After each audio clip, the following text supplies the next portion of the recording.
Good evening, everyone. Melbourne's Lazarus-like performance in the final stages of the 88 season continued this afternoon when it sent the Magpies packing in the first semi-final at the MCG.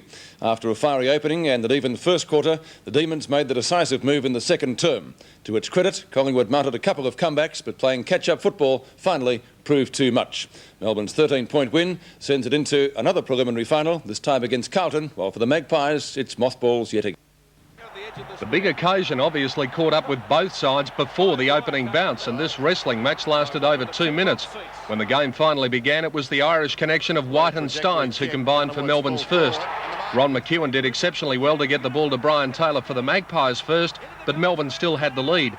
That was increased when White marked strongly, and a magnificent 50-metre kick sent the Demons to quarter time 9 points up. Gavin Krasiska gave away a foolish free within seconds in the second term, which resulted in a goal. And when Gary Lyon put through a banana kick just minutes later, Melbourne was 22 points up and looking good. Ron McEwen came into the play again with a superb individual effort, 3 bounces and a goal, giving the Pies some chance of staying in it. But Brian Wilson once again found the open spaces, and at the long break, Melbourne had a very handy 23-point lead.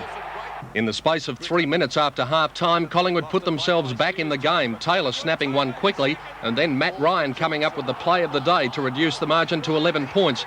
But Melbourne hung on resolutely, this goal from Spalding sending them into the final term with a 2-goal break.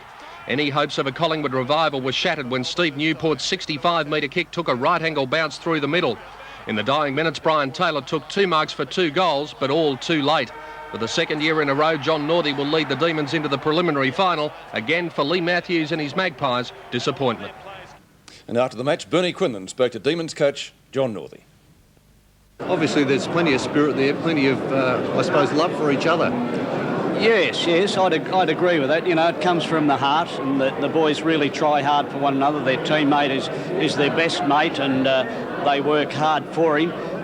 Just all over the ground. You know, we've been lucky, let's say, that we got into the finals, and you give somebody a chance, a mug and even chance, and away they go, and that's the way we're sort of looking at it. But we were lucky to get there last week too. But today, at least, I felt we did win the game. And in the reserve second semi-final, Footscray defeated North Melbourne 11-14 to 7-11. In the under-19 second semi-final, it was North Melbourne 18-14, defeating Geelong 12-11. And in the VFA second division preliminary final this afternoon, it was a thriller, with Sunshine defeating Werribee by 4 points.